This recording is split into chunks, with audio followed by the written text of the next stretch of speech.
Can we talk about Elon Musk and the meltdown that happened on Twitter yesterday? I mean, it was a hysterical meltdown by the left on Twitter at the thought that Elon Musk might actually succeed with this takeover bid, which he's predicting he probably won't succeed. And it doesn't sound like the board wants to accept the offer, even if it might be in the best interest of the shareholders. But just to give people a flavor of what we saw yesterday, there's a commentator named Jeff Jarvis. Today on Twitter feels like the last evening in a Berlin nightclub at the twilight of Weimar, Germany. So right before Hitler. Okay, so it's a Hitler-esque moment. Okay, Max Boot. I mean, he's lost his mind. He used to be a conservative. Now he sounds like Joy Reid. I am frightened by the impact on society and politics if Elon Musk acquires Twitter. He seems to believe that, on social media, anything goes. For democracy to survive, we need more content moderation, not less. Your thoughts on it, Dana?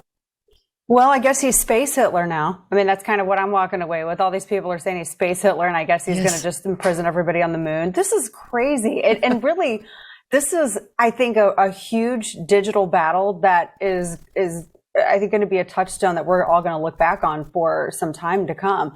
Because I read that Vanguard Group is now involved, and then you have like some Saudi royalty that's getting involved in this, because billionaires, if they don't agree with the left and confirm their narratives, they're a problem if they own these media companies. But I guess not if you're a Saudi king, or not if you're BlackRock or Vanguard Group or somebody else. I just really want to find out where the far left is, where their consistency is on this.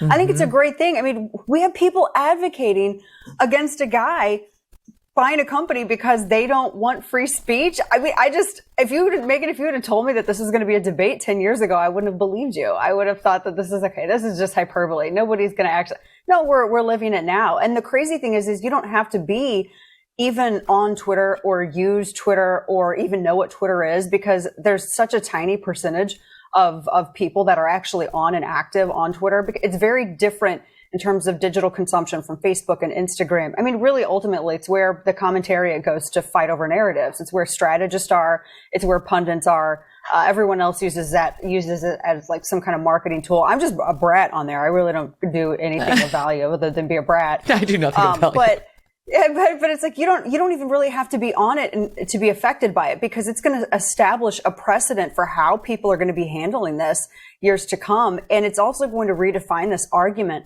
that we've had back and forth for, I guess, the past, really heavy for the past 5 to 6 years now. How do you define a town square, a free speech forum that is owned and administered by a private company?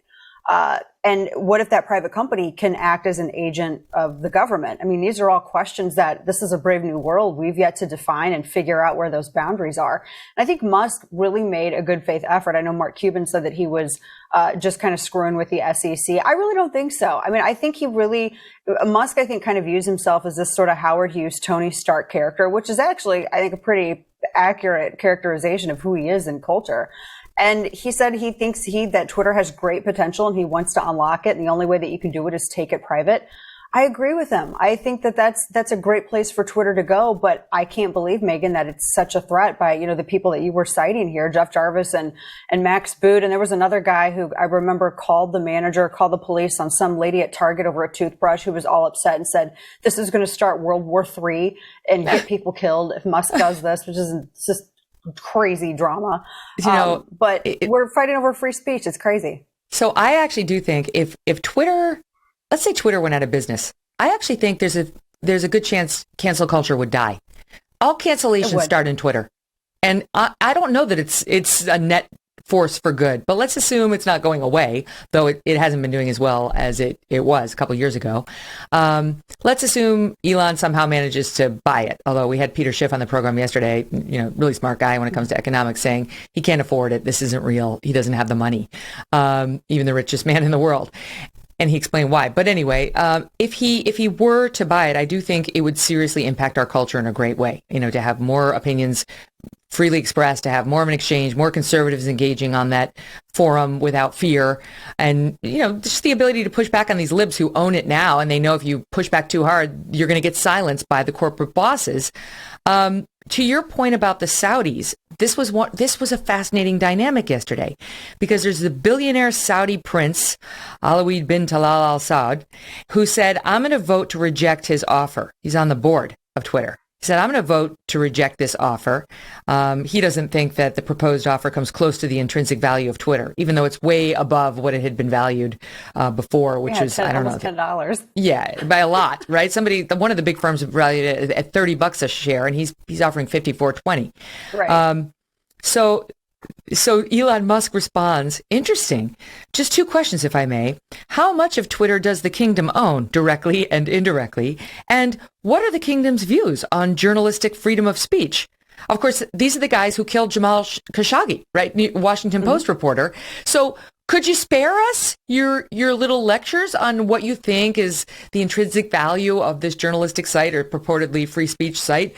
Because we all know how you really feel about journalists and people related to the media world who want to express actual facts or their opinions that might not jive with your rulers.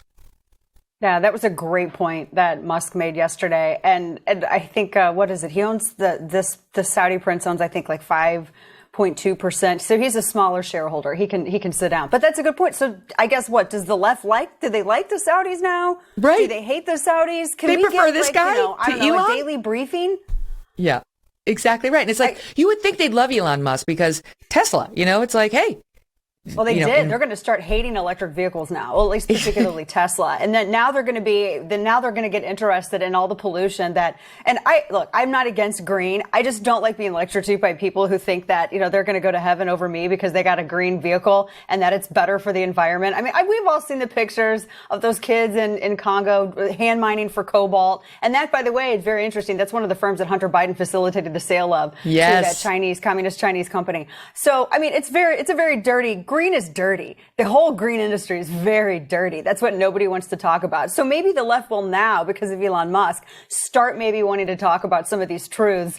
I don't know. But I mean, they hate him. And this guy's done more good and more advancement for some of these technological issues and things that, we really needed to explore and gain some ground in than I think almost anybody else. I mean, for crying out loud, we just had another privatized flight up to the ISS. That's crazy because we were relying on Russians to hitch a ride up there for all of this time since Obama Biden. Now we're able to actually commandeer a vessel. I feel like I'm in Star Trek. Commandeer a vessel and get up to the ISS on our own. That's a great thing. Being able to have, diverse energy options. I'm all for whatever benefits the consumer. I'm a capitalist. I go where that leads. This is all great. And now they're going to hate him for it. But they're going to love the guys that they hated just like a year ago because of Jamal Khashoggi. Hey, thanks so much for watching. If you like what you just saw, hit the subscribe button for more clips and full episodes.